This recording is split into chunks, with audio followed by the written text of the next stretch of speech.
Donc, ce sujet-là, il est tout à fait intéressant parce qu'il est très opérationnel. Donc, pour le traiter, on a le plaisir d'accueillir Jeanne de Kerdrel, qui est associée au sein de la SCOP et qui accompagne les entreprises dans leur transformation et leurs équipes. On va pouvoir attaquer. Donc, le principe de ce webinaire, c'est vraiment de fonctionner sur un principe d'échange. J'ai préparé pas mal de questions à proposer à Jeanne pour dresser ce tableau de comment est-ce qu'on peut procéder pour animer des réunions sans ordre du jour, en fait. Comment est-ce que ça se passe, quel impact ça a dans les équipes. Et je vous invite à utiliser la fenêtre que vous avez en bas de votre écran qui s'appelle Q et R pour m'adresser des questions. Comme ça, je pourrais les poser à Jeanne au fil de l'eau lorsque un sujet se présente et est très en lien avec ce dont elle nous parle.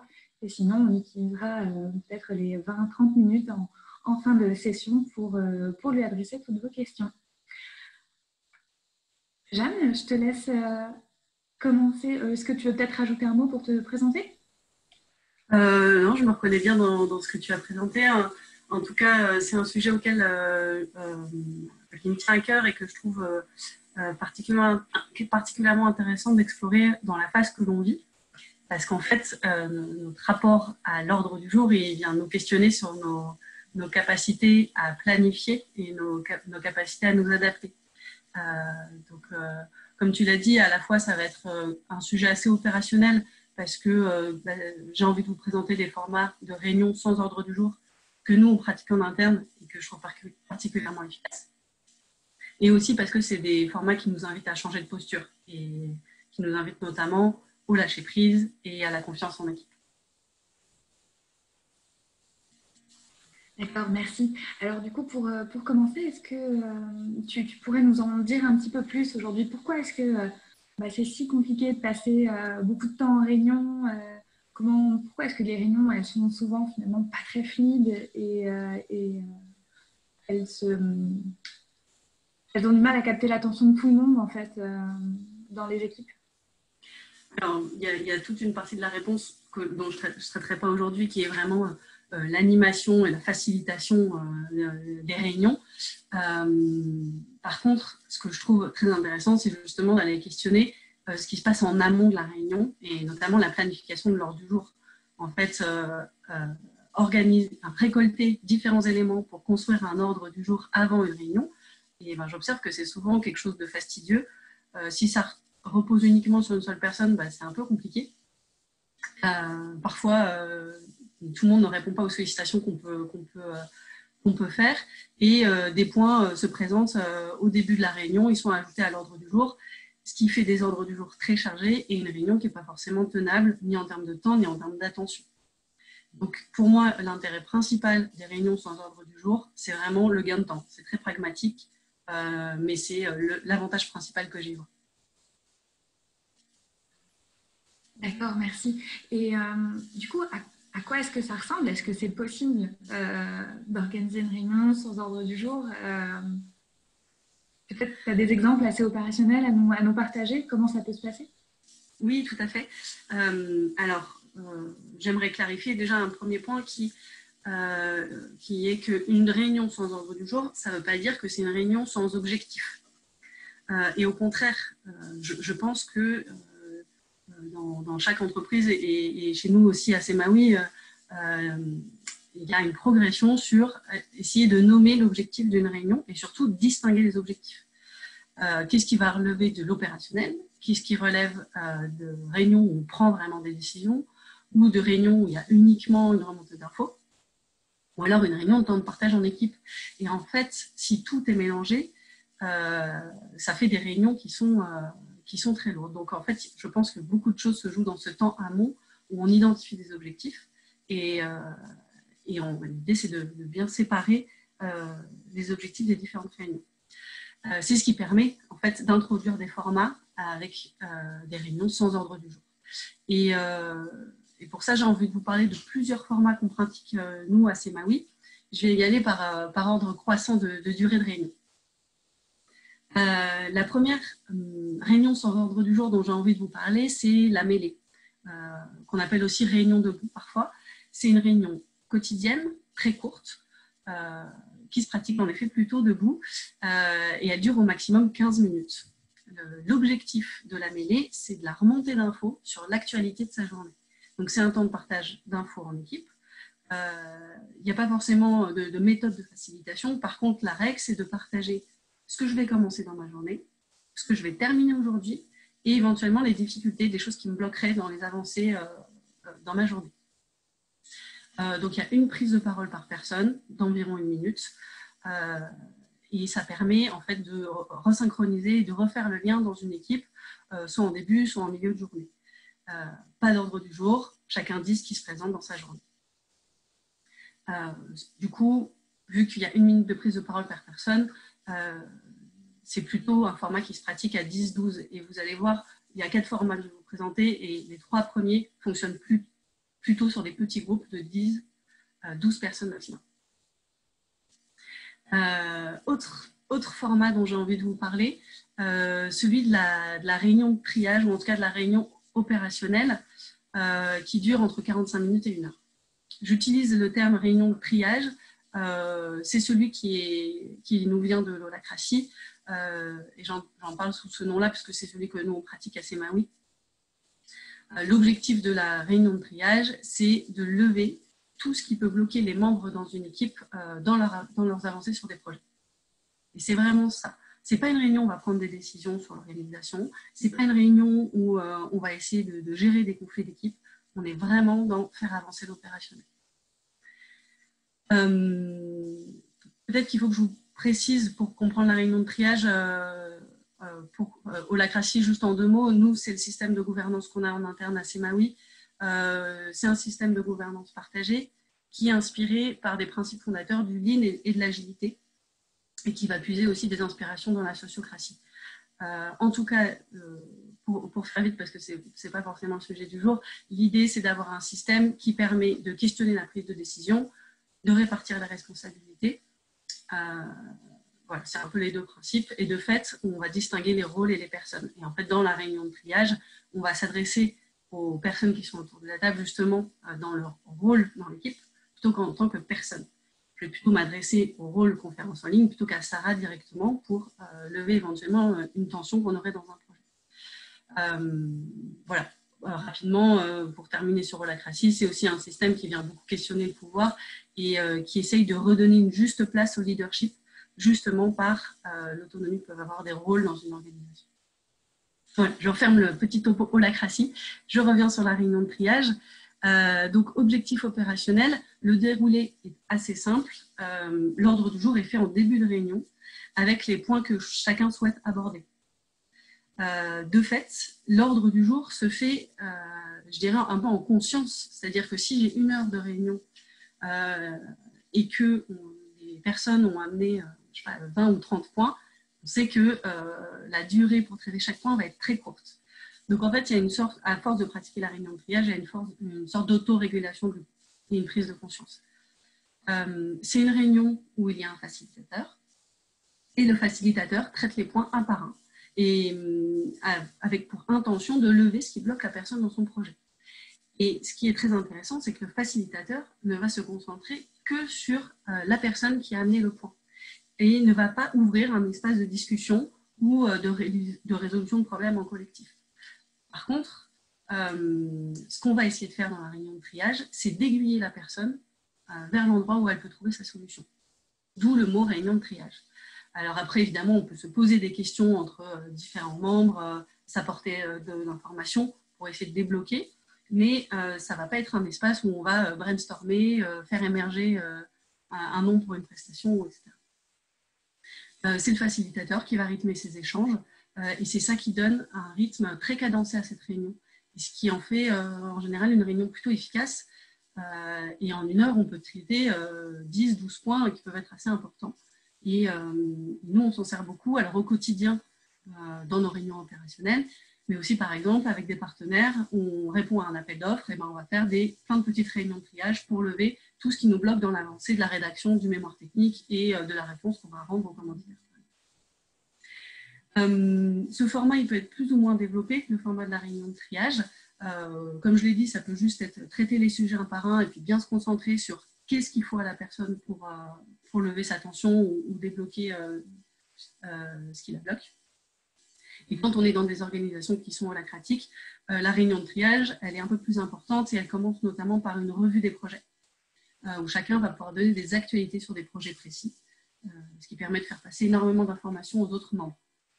Et puis il y a aussi d'autres outils que je ne vais pas développer ici, qui sont l'indicateur, la checklist, en tout cas plein de petites infos qui permettent très rapidement de se mettre au même niveau d'information dans un groupe et qui permettent du coup, très souvent de répondre à des questions ou à des blocages qu'on avait, et le partage d'infos suffit à les lever.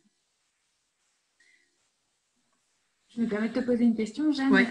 La réunion de triage, elle a un horaire de début et un horaire de fin qui est défini à l'avance.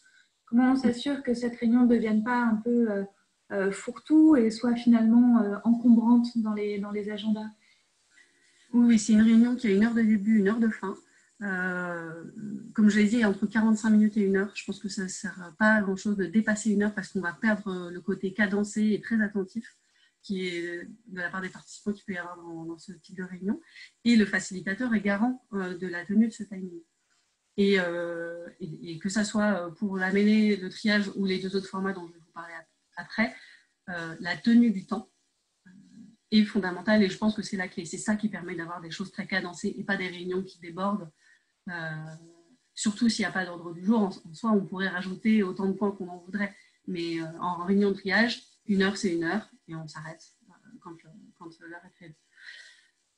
Ce qui me permet aussi d'introduire l'idée que le facilitateur rappelle aussi ces consignes-là en début de réunion. On a prévu une réunion jusqu'à 10 heures.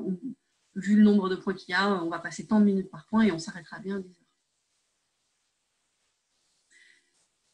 heures. Je passe au 3e format dont j'ai envie de vous parler aujourd'hui, qui est la rétrospective d'équipe. Peut-être que vous avez déjà entendu parler de cette méthode de la rétrospective qui est issue des pratiques agiles. Normalement, une rétrospective se fait vraiment sur un projet. Le but est de débriefer et d'analyser ce qui s'est passé dans une période écoulée.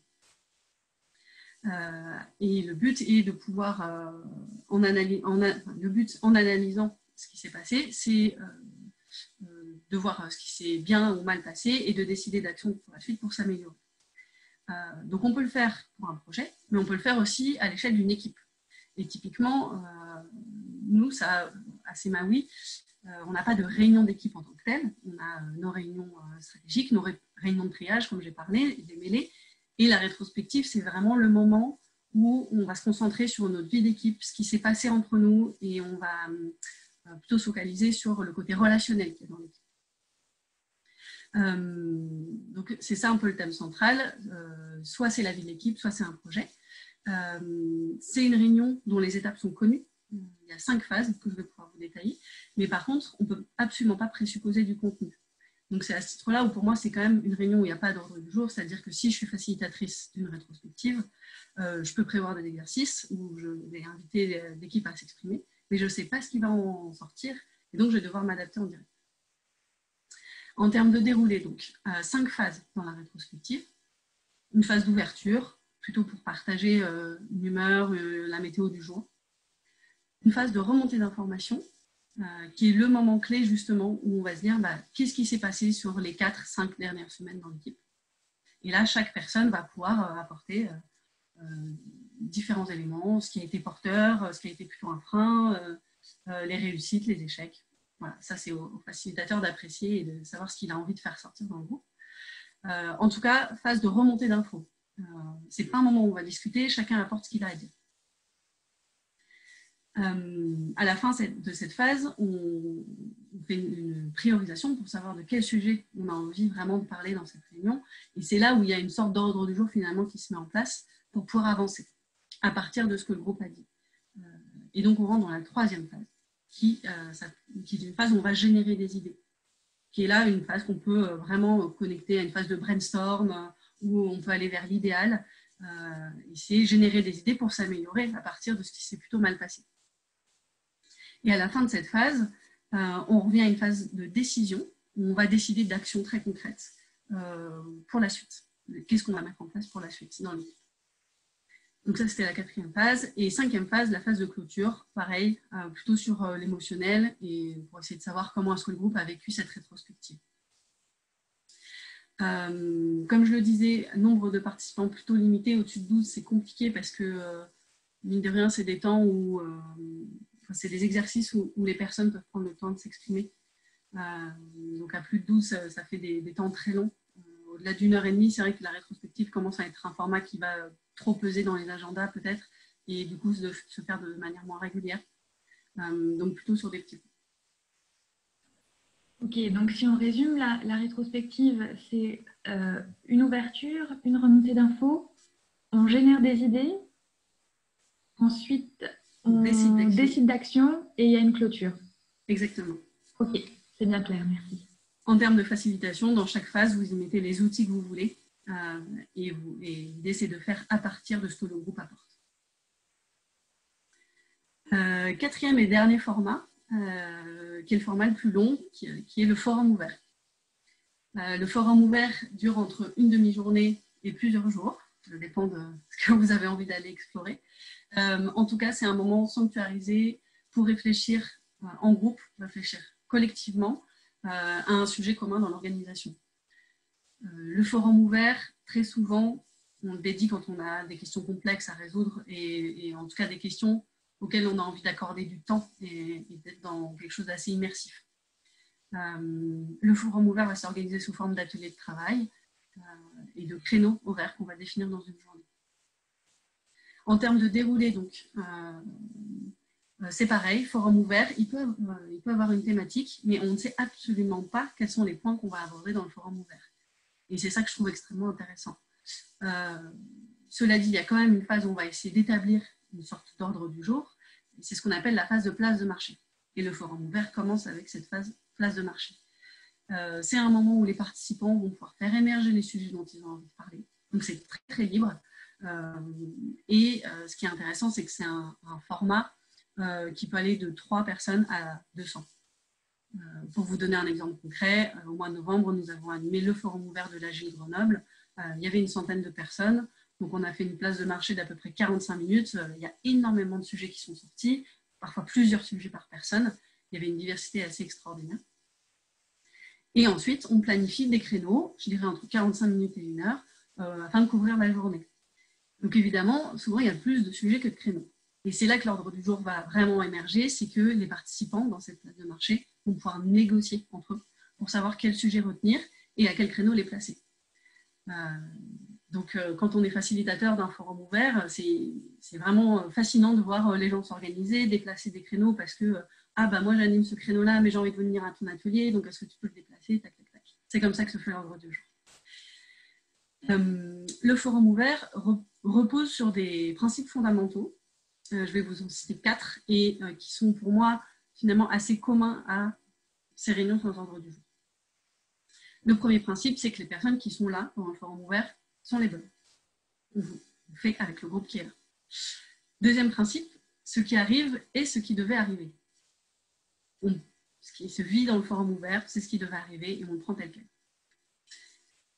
Troisième principe, qui est un principe dont je vous ai déjà parlé, qui est celui du timing, c'est-à-dire que ça commence quand ça commence, un forum ouvert, un créneau qui commence à 9 h, et on commence, même si tous les participants qui voulaient arriver à ce créneau ne sont pas là.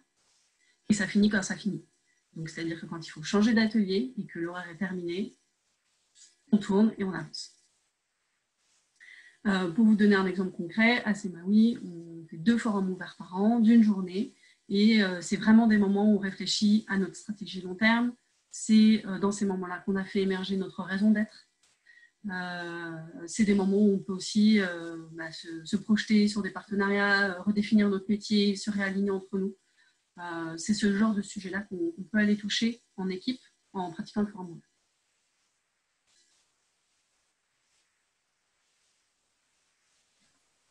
Super, merci Jeanne pour l'explication sur ces formats. C'est assez varié.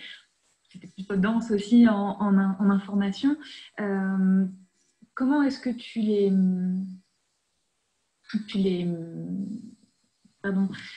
pour que ces formats-là ils fonctionnent, l'ordre du jour il est toujours défini séance tenante alors?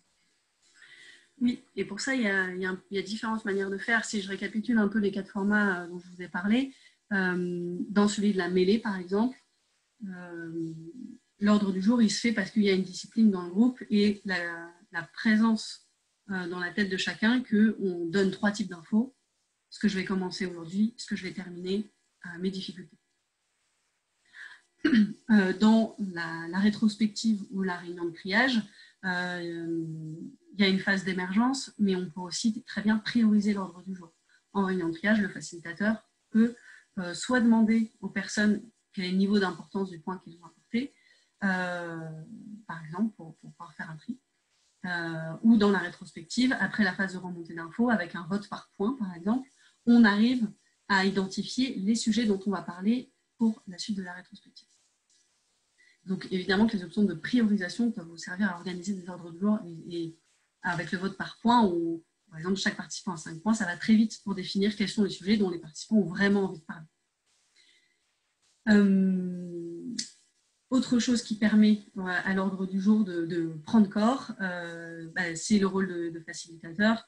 Le facilitateur peut aussi prendre son autorité de facilitateur et choisir dans quel ordre il va traiter les points. Et enfin, il y a tout ce qui est négociation et organisation de créneaux. Ça, c'est ce qu'on a vu dans le forum ouvert, où c'est les participants eux-mêmes qui vont négocier entre eux pour savoir quel sujet retenir.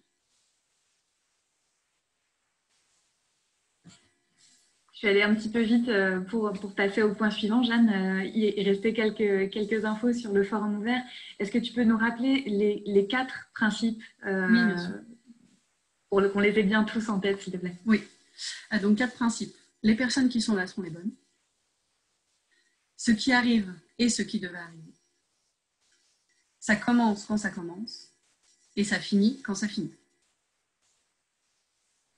Sur ce dernier point, tu peux nous en dire un peu plus sur la dernière règle des timings de fin? Oui, c'est vraiment ce qui correspond au timing. Donc, ça commence quand ça commence. Si le créneau est à 9h, on débute, même si tout le monde n'est pas là. Et ça finit quand ça finit. C'est qu'on va vraiment se fixer comme objectif de terminer la réunion à l'heure. Si on n'a pas traité tous les points, c'est pas grave. Mais pour ça, il va falloir évidemment trouver des solutions de repli et je vais vous en parler un peu plus tard.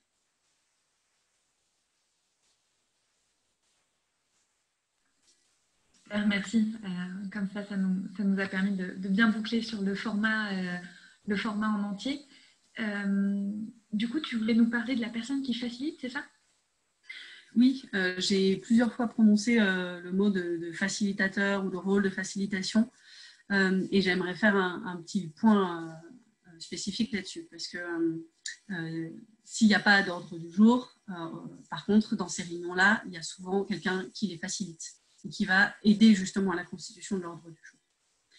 Dans la mêlée, il n'y a pas besoin de facilitateur. Par contre, dans les 3 autres, c'est vraiment nécessaire.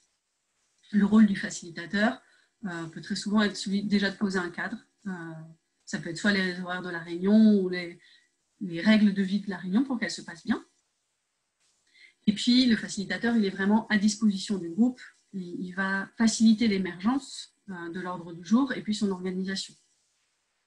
Ça, c'est un rôle assez fondamental. Et puis, par la suite, il va aussi distribuer la parole.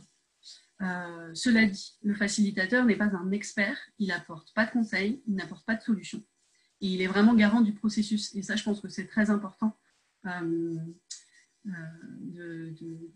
se rappeler ça, c'est qu'il n'est pas le sauveur de la réunion, il ne va pas répondre à tout. Par contre, il va aider, par le processus qu'il amène, les participants à résoudre leurs difficultés. Et puis, ce fameux facilitateur ou cette facilitatrice, cette personne peut être aidée par d'autres rôles, notamment celui de gardien du temps, parce que ce n'est pas forcément facile de faciliter et d'avoir un œil sur la montre quand on a l'exigence de tenir un timing de réunion. Donc, on peut très bien se faire aider par quelqu'un d'autre sur ce point-là. D'ailleurs, plus l'horaire et là où on en est, ça sera partagé, plus ça sera facile pour le groupe de comprendre qu'on laisse certains points de côté et qu'on s'arrête là. Et puis, autre rôle, c'est celui du scribe ou du secrétaire, la personne qui va prendre les notes. Parce qu'évidemment, c'est quasiment, pour moi, je trouve ça très, très compliqué de faciliter et prendre des notes. D'accord, merci. Il y avait une question à ce sujet sur le facilitateur de Margot qui demandait comment bien identifier le facilitateur. Je pense notamment peut-être pendant un forum ouvert où il y a beaucoup de participants ou alors quand les participants d'une réunion ou d'un plan de travail commencent à être un peu dispatchés dans des sous-groupes. Est-ce que là-dessus, tu as des éléments de réponse? Oui, complètement. C'est une bonne question. Alors, soit le facilitateur est déjà désigné, c'est-à-dire que, par exemple, nous, dans nos réunions de triage, on a des facilitateurs qui sont élus et qui vont, on sait que c'est ces personnes-là qui vont animer la réunion. C'est pareil, pour la rétrospective qui a lieu toutes les 4 à 5 semaines, par l'élection, on choisit une personne qui va animer la rétrospective. Mais il y a d'autres pratiques. Il y a aussi beaucoup de collectifs qui désignent un facilitateur en début de réunion, soit par élection, soit juste quelqu'un qui est volontaire et qui se propose. Ce que je trouve une pratique très intéressante parce que ça permet de faire tourner en fait. Parce que mine de rien, c'est mobilisant d'être facilitateur, donc d'avoir différentes personnes dans une équipe capable de faciliter, c'est vraiment une ressource. Donc voilà, volontariat, désigné en début de réunion, par élection en amont. Voilà, trois façons d'identifier le facilitateur. Et visuellement, est-ce que c'est quelqu'un qui doit être différencié du reste du groupe ou alors est-ce que le facilitateur participe? Alors j'ai vu des groupes oui, qui utilisent un petit symbole, un drapeau, une casquette pour savoir qui est la personne qui facilite. S'il n'y a pas de symbole visuel, je pense que c'est très très important dans le rôle de facilitation de nommer quand est-ce qu'on est en train de s'exprimer en tant que facilitateur et quand est-ce qu'on est en train de s'exprimer en tant que membre de l'équipe. Ça peut être un peu compliqué de porter ces deux casquettes, donc plus vous serez clair sur dans quel rôle vous vous exprimez, facilitateur ou membre de l'équipe, plus ce sera facile pour les autres.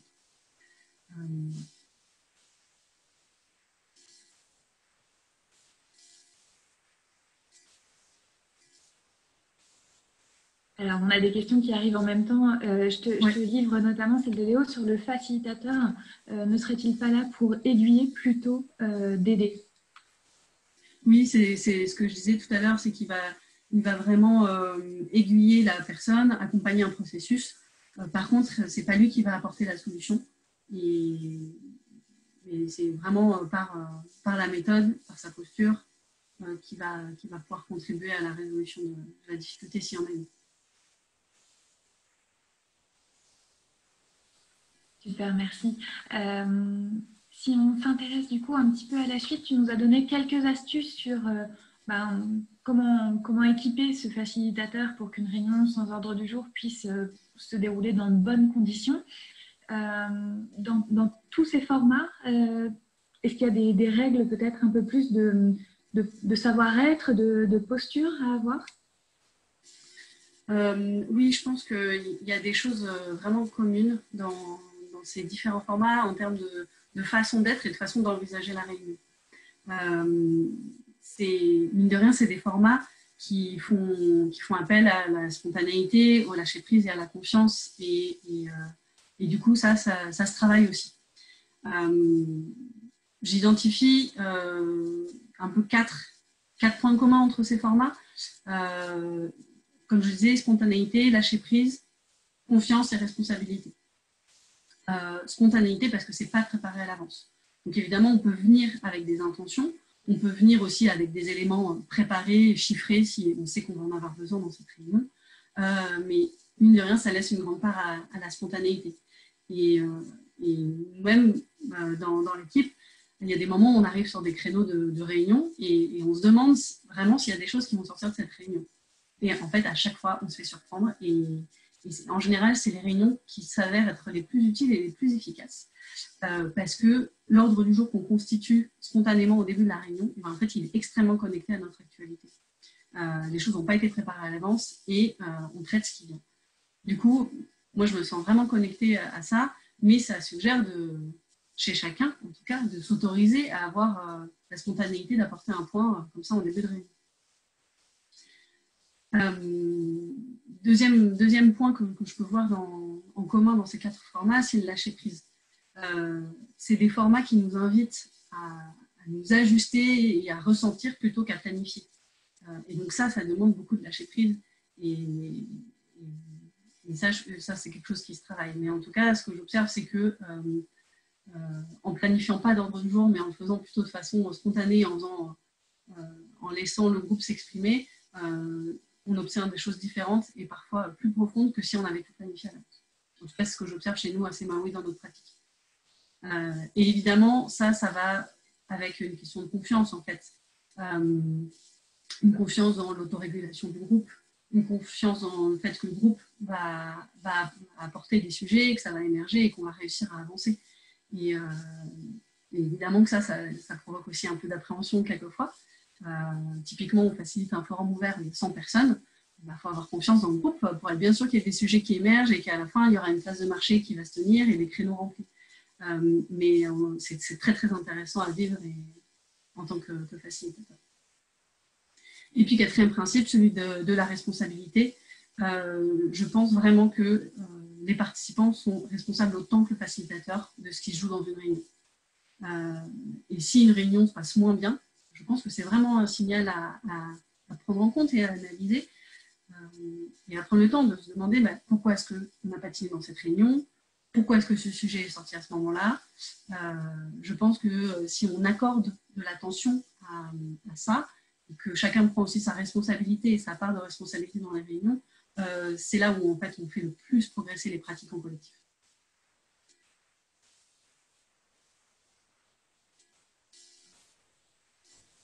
Donc ça, c'est en termes de posture. Et qu'est-ce que tu vois que ça apporte, ces formats dans les équipes que tu as pu accompagner et ça a créé des choses particulières?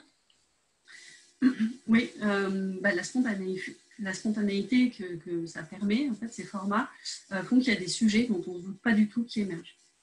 À Semaoui, vraiment, je trouve que c'est des espaces d'expression à chaque fois qu'on ne soupçonne pas, et j'aime beaucoup l'effet de surprise que ces formats provoquent. Ils permettent une grande liberté de ton, notamment dans la rétrospective et le forum ouvert. Évidemment que ce n'est pas facile de faire remonter quelque chose qui s'est mal passé en équipe, par exemple. Mais là, il y a une place qui est dédiée pour ça et on sait que collectivement, on a de la place pour apporter ça. Alors que mettre à l'ordre du jour d'une réunion planifiée un point vraiment de blocage difficile, parmi plein d'autres points, ça peut, je pense, refroidir et empêcher l'expression de ces difficultés. Mais comme des réussites, là j'ai beaucoup parlé des difficultés, mais ça permet aussi de faire de la place pour se dire ce qui va bien. Et puis dans les équipes que j'accompagne, j'observe qu'au début, évidemment, c'est pas facile, qu'il y a un temps d'apprentissage, je dirais presque de désapprentissage, parce qu'on repense complètement les formats et notre rapport à la réunion. Mais ce que j'observe, c'est que par exemple, d'une réunion d'équipe de 3 heures, soit hebdomadaire, soit mensuelle, selon les équipes, on passe plutôt à des temps de travail courts et réguliers, et des temps de travail où il n'y a pas forcément tout le monde. C'est-à-dire que pour avancer sur de l'opérationnel, sur un petit projet, des temps à 3-4 sont beaucoup plus efficaces et on aura juste à faire remonter des infos s'il y a besoin à un cercle ou au reste de l'équipe. Donc, ce que j'observe, c'est que de multiplier ce genre de format, ça invite les membres des équipes à avancer seuls et à développer une certaine autonomie. Et du coup, ça fait gagner du temps à tout le monde, ça fait gagner en efficacité et en responsabilité. Et surtout, ce que je trouve intéressant, c'est que en fait, les personnes sont beaucoup plus concentrées quand c'est des temps plus courts, où on sait exactement pourquoi on est là et ce qu'on va traiter dans la réunion, plutôt que des temps longs où tous les sujets sont mélangés. Et puis, par la méthode et par la gestion du temps, la parole est mieux répartie et j'observe qu'il y a moins de prises de parole un peu monologue ou un peu longue d'uniquement certaines personnes. Sur les effets que cela produit, il y a une question qui est posée sur cette liberté de ton. Ne peut-elle pas se retourner contre la personne si elle est à contre-courant ou dans des postures un peu différentes de celles de la majorité, par exemple?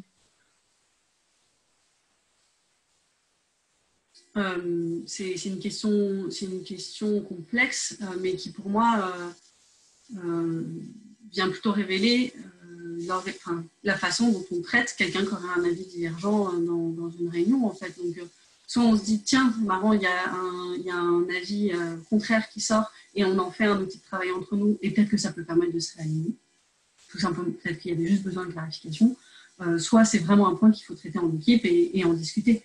Donc je pense, ça dépend vraiment comment la chose est reçue en équipe. Et c'est là où je parlais de responsabilité, de confiance et de lâcher prise. C'est que je peux tout à fait imaginer que dans certaines équipes, ces conditions-là ne soient pas forcément réunies pour s'autoriser une grande liberté de ton.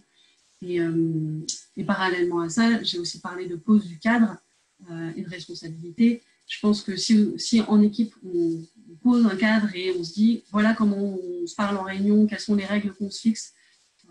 On parle souvent de cadre de sécurité, de cadre de bienveillance. Si ce cadre-là, il est posé et respecté par tous, je pense que ça peut permettre de réguler ça aussi. D'accord, merci. Il y avait une autre question sur vraiment la prise de décision dans ces formats, en fait. Est-ce que selon toi, c'est un moment collectif où on peut prendre cette décision, ou alors est-ce que c'est des points individuels avec les managers? Dans les 4 formats dont je vous ai parlé, c'est pas forcément justement des formats pour prendre des décisions à proprement parler. Il y a éventuellement la rétrospective où à la fin, dans la phase 4, on va décider d'actions. Et pour décider de ces actions-là, elles ont été priorisées par le groupe. On en fait des actions les plus concrètes possibles et on s'assure que l'action qui est proposée à Sarah, par exemple, Sarah, elle est vraiment OK pour réaliser cette action. On va donc essayer de proposer des choses réalistes et acceptables. Par contre, on peut très bien aussi faire des réunions sans ordre du jour pour prendre des décisions. Et là, ça dépend vraiment de la façon dont on prend les décisions dans l'organisation. Donc, pour citer notre exemple, dans nos réunions, on prend des décisions, on prend certaines décisions sur un mode de décision qui s'appelle la décision intégrative, qui peut se rapprocher de la décision par consentement, pour ceux qui connaissent. Ou en tout cas, l'idée, ça va être à partir d'une proposition sur une décision, de s'assurer qu'il n'y ait pas d'objection à la décision. Et s'il y en a, le but est d'intégrer ces objections pour améliorer et faire en sorte que personne ne dise non à cette décision. Donc, et pour moi, ne pas avoir d'ordre du jour, c'est tout à fait compatible avec l'idée de prendre des décisions, mais là, ça vient toucher à la façon dont chaque organisation prend ses décisions. Et si dans votre organisation, c'est le dirigeant ou le manager qui prend les décisions, bon, ça vous appartient aussi. D'accord. Je te propose un petit retour en arrière sur le forum ouvert. C'est un sujet qui a suscité beaucoup de questions. Vincent nous fait un clin d'œil en parlant de papillons et d'abeilles. Oui. Est-ce que tu saurais nous en dire plus sur ces animaux totems oui, tout à fait. Alors, je n'ai pas souhaité rentrer dans le détail du forum ouvert parce que je trouvais que l'information était déjà dense, mais en effet, il y a d'autres principes qui guident le forum ouvert. 2 animaux totems qui sont les abeilles et les papillons. Les abeilles, c'est des personnes qui, pendant le forum ouvert, vont aller d'atelier en atelier, vont aller butiner finalement, et nourrir différentes réflexions. Et les papillons, c'est ceux qui ont envie plutôt de prendre un temps pour eux, de prendre du recul. Et en fait, dans le forum ouvert, c'est tout à fait accepté d'être dans ces postures-là. Et on n'est pas obligé toute la journée d'être dans un atelier à réfléchir. Et ces 2 animaux totems, ils vont avec un autre principe que j'aime beaucoup dans le forum ouvert, qui est la loi des 2 pieds. La loi des 2 pieds, c'est l'idée que quand je n'apprends rien dans un atelier ou que je ne suis pas en train de contribuer, je prends mes 2 pieds et je vais ailleurs. Et en fait, on en revient à cette idée de finalement, je suis concentrée quand je me sens directement concernée par le sujet et si c'est plus le cas, je change d'espace.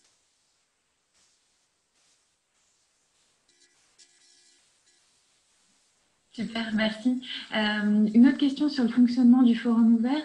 Hélène nous dit, en termes de méthodologie, du coup, elle a bien compris que se mettait en place d'abord la place de marché, puis il y avait des créneaux pour adresser les sujets. Et là, qu'est-ce qui se passe en fait?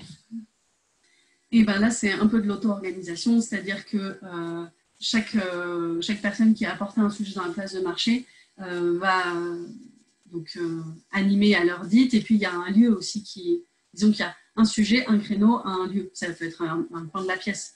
En général, les ateliers dans le forum ouvert sont auto-organisés, auto-facilités. Soit par la personne qui a amené le sujet, soit par quelqu'un dans le groupe qui se sent. Ce qui me permet d'enchaîner avec une autre question sur la facilitation en tant que telle. Comment est-ce qu'on se forme à la facilitation? Comment est-ce qu'on devient facilitateur d'un groupe, d'une équipe de travail? Est-ce qu'un manager peut être un facilitateur?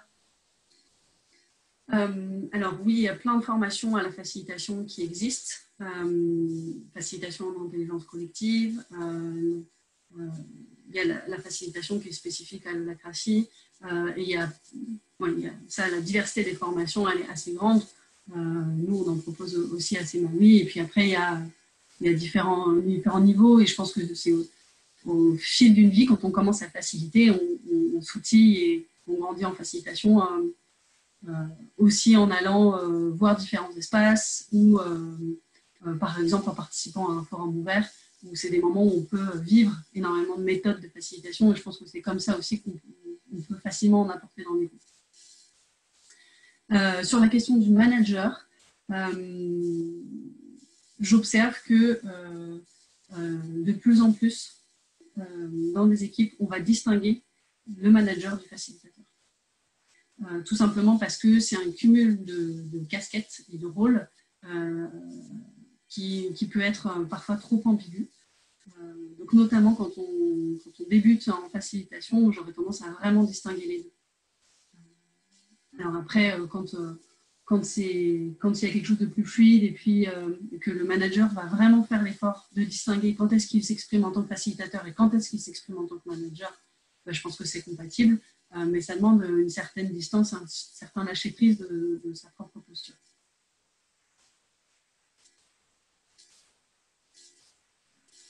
D'accord, merci. Donc, ton conseil pour débuter, en tout cas en facilitation, c'est vraiment de bien distinguer à minima avec quelle casquette est-ce qu'on s'exprime, et dans la mesure du possible de distinguer un facilitateur de quelqu'un qui a une position plutôt d'autorité dans un groupe. Oui, tout à fait. Ok. Et qu'est-ce qu'il y aurait comme autre conséquence à avoir un facilitateur et une réunion sans ordre du jour? Est-ce qu'il y a d'autres choses qui changent dans ces formats de réunion? Ça crée de nouvelles choses. Je pense notamment au compte-rendu. Est-ce que pour toi, ils existent encore? Est-ce qu'ils ont encore de la valeur? Alors oui, ce qui est assez marrant, c'est que le corollaire des réunions sans ordre du jour, c'est des réunions sans compte-rendu. En fait, pour le gain de temps et essentiellement. Cela dit, je vois très bien qu'il y a des réunions où c'est difficile de se passer du compte-rendu. Par contre, on peut le faire évoluer. Et je vois, par exemple, nous, dans certaines de nos réunions, on a un relevé de décision ou un relevé d'action. Quelque chose qui est plus digeste et plus facile à lire qu'un compte-rendu exhaustif. La limite de ça, c'est que ce n'est pas forcément facile pour des absents de se reconnecter à ce qui a été dit. Ça suggère beaucoup de confiance. Enfin, ça suggère d'accorder pas mal de confiance à ce qui s'est passé. Par contre, ça crée des occasions de revenir vers les personnes et d'avoir des discussions en présentiel. Et en fait, il y a un peu tout un tout qui s'organise. C'est-à-dire que si on commence à avoir des réunions opérationnelles d'une heure courtes et efficaces, en fait, on peut en faire beaucoup plus régulièrement. Donc, s'il y a quelque chose dans la réunion précédente où j'ai été absent, mais je comprends qu'il y a quelque chose qui s'est joué et qu'en fait, moi, ça vient me bloquer dans mes projets, si je sais que le créneau suivant, il est dans 4 jours, eh ben, je pourrais l'apporter justement au moment de la constitution de l'ordre du jour. Et je ne vais pas attendre un mois la prochaine réunion d'équipe pour pouvoir m'exprimer. Donc ça, c'est quelque chose que je vois et je trouve ça assez intéressant d'aller vers ça. Et j'en ai déjà un peu parlé, mais je trouve ça intéressant de vraiment voir ce que ça provoque de faire un réunion sans ordre du jour. Ça change vraiment le contenu et puis le type de personnes qui prennent la parole. D'accord, merci. Mais du coup, est-ce qu'on peut gérer l'imprévu dans des réunions sans ordre du jour? Tu as un retour d'expérience à nous faire là-dessus? Oui, évidemment. Dans l'imprévu, je vois un peu deux choses dont je pourrais vous parler, qui est le côté émotionnel et puis l'urgence, au niveau d'importance qu'il peut y avoir sur un point. Sur le côté émotionnel, je pense que c'est des réunions où c'est important d'accorder une place à l'émotionnel. Ça peut être assez simple de commencer une réunion par un tour d'ouverture où chacun va pouvoir donner son humeur et sa météo du jour. Ça permet de s'aligner et puis éventuellement de déposer une météo difficile ou au contraire de partager et de donner de l'énergie au groupe. Et puis à la fin de faire un tour de clôture, savoir comment chacun a vécu la réunion. Ça permet en fait de ces temps-là d'avoir aussi des temps d'expression plus libres et qui ne vont pas venir parasiter ou peut-être moins parasiter le déroulé de l'ordre du jour. Et puis après, en tant que facilitateur, il y a aussi cet ajustement qu'on peut faire, c'est-à-dire que si à un moment il y a une émotion forte qui sort et qu'on se sent à l'aise pour la traiter maintenant et que c'est OK avec le groupe que bah, tant pis, on ne fera pas, peut-être qu'on ne fera pas une réunion aussi opérationnelle que prévu, mais on va s'occuper de cette émotion qui sort, bah, allez-y, faites-le. Et puis si ce n'est pas le bon moment pour vous et que vous sentez que vous n'êtes pas capable de le gérer là en direct, vous pouvez tout à fait proposer d'ouvrir d'autres espaces à d'autres moments où ça va être traité spécifiquement. Sur l'urgence, je pense que là encore, on en revient au rôle de facilitateur. Comme je l'ai dit, il peut faire des choix seul, décider de prioriser un point plutôt qu'un autre, de se dire bah, non, on ne fera pas tous les points et on va traiter que cela. Mais il peut aussi faire des choix partagés avec le groupe et s'assurer avec le groupe que ce qu'il propose, c'est OK et qu'on est bien toujours en train de débloquer la situation ou d'avancer dans le bon sens. Éventuellement, un facilitateur peut aussi proposer à une équipe de faire différents sous-groupes pour gagner du temps et avancer sur des sujets en parallèle si besoin. D'accord. Sur ce sujet de reprioriser et de faire avec l'imprévu, une question, on te demande quelle est ta vision de l'impact du télétravail dans ces pratiques de réunion? Ce que j'observe, c'est que la visio, ça peut être très fatigant et très énergivore et que d'avoir des temps beaucoup plus courts, ça permet à tout le monde d'être plus disponible et plus attentif. Donc, je pense que le télétravail nous pousse justement vers ce souci d'efficacité et d'avoir des réunions plus courtes et plus efficaces. Je pense vraiment notamment à la réunion de triage ou à la mêlée quotidienne. Je pense que pour ne pas multiplier les temps en visio aussi, ce qui peut être pesant par moment, de bien définir exactement à quoi va servir chaque temps. Permet aussi à chacun de prioriser et de savoir ce qu'il va pouvoir apporter dans la réunion. Ce qui me permet de rebondir sur une autre question sur la réunion de triage. J'aurais demandé à quelle fréquence préconisez-vous les réunions de triage? Minimum une fois par semaine. Après, évidemment, comme je le disais, il ne faut pas le voir comme quelque chose de dogmatique, mais vraiment comme des outils qu'il faut ajuster. Et peut-être qu'il y a des semaines où vous aurez 2 réunions de triage parce qu'il y a des sujets brûlants à traiter. Et peut-être qu'il y a des moments où vous les décalerez. Mais ce que je vous partageais, c'est que de garder ces temps qui sont planifiés dans les agendas, et même si on ne sait pas exactement ce qu'on va se dire, et même si quelquefois on a l'impression qu'il ne va pas en sortir grand-chose, et vraiment, nous, même à CMOI, ça nous arrive très souvent jusqu'à la dernière minute de se dire mais est-ce qu'il faut vraiment maintenir ce créneau? Et en fait, par la spontanéité, il se passe énormément de choses.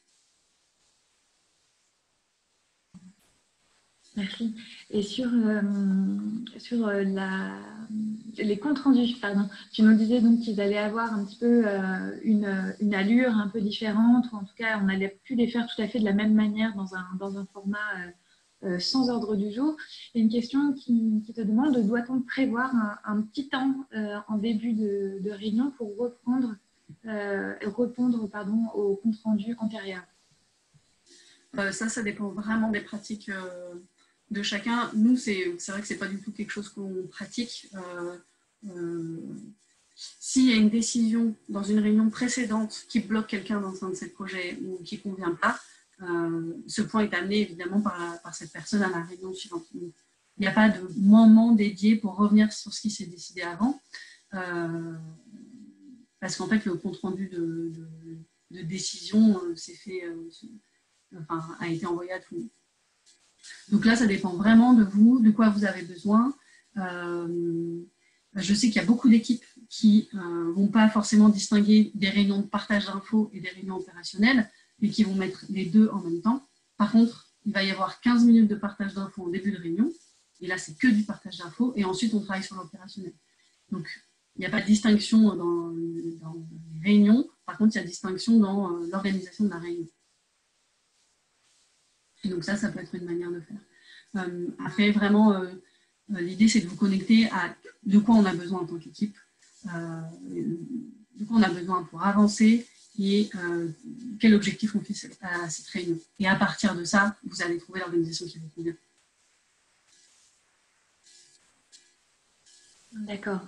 Du coup, est-ce que tu pourrais nous dresser peut-être un petit tableau de ce qu'on doit retenir de ces formats de réunions sans ordre du jour?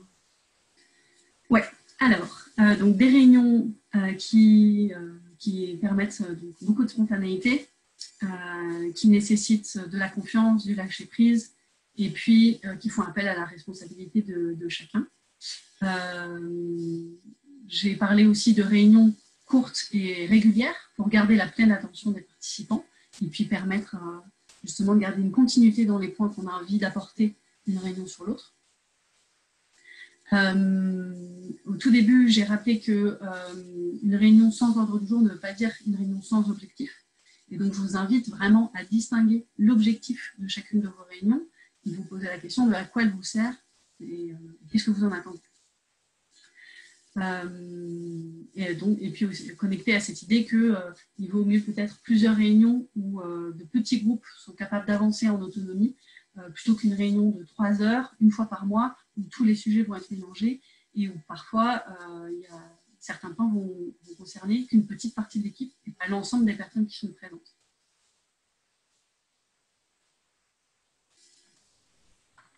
Super, merci. Un dernier point, Katia me demandait si tu pouvais rappeler les manières de désigner, de choisir un facilitateur. Tu as dit que c'était possible en volontariat, désigné en début de réunion par exemple. Est-ce que tu avais d'autres choses en tête encore? Oui, j'ai beaucoup parlé, nous, de facilitateurs élus en amont. Et pour ça, je peux vous parler spécifiquement de l'élection de son candidat. C'est une méthode qui consiste à désigner quelqu'un dans un rôle sans que personne justement ne soit porté volontaire. L'idée, c'est de pouvoir lister ce qu'on attend du rôle de facilitateur. Et ensuite, chacun va noter sur un bout de papier la personne pour qui il vote. Donc, par exemple, Jeanne vote pour Sarah, Juliette vote pour Thomas, etc. Quelqu'un collecte tous les papiers et on regarde quelle est la personne qui remporte le plus de voix. Et donc, c'est ce mode-là qui nous permet, nous, de désigner nos facilitateurs, par exemple, de réunion. Donc, pour la rétrospective, ça se fait à la fin d'une rétrospective. Et comme ça, on sait que dans 4 à 5 semaines, c'est telle personne qui va animer la prochaine rétro. Mais on peut aussi définir des mandats un peu longs sur plusieurs semaines ou plusieurs mois. Nous, pour nos facilitateurs de réunion de triage, je crois qu'ils ont des mandats de 6 mois. Et puis au bout de 6 mois, on refait une élection.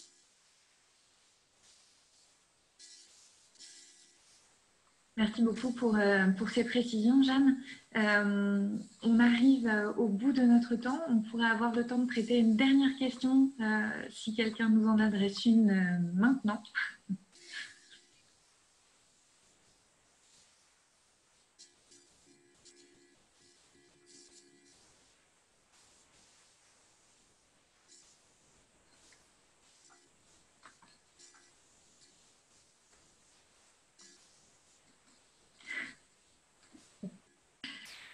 Joris nous demande, Jeanne, comment se passe le confinement chez Semawi. Est-ce que tu vois que ça a un impact particulier sur la manière dont on tient les réunions habituelles qui rythment la vie de l'équipe?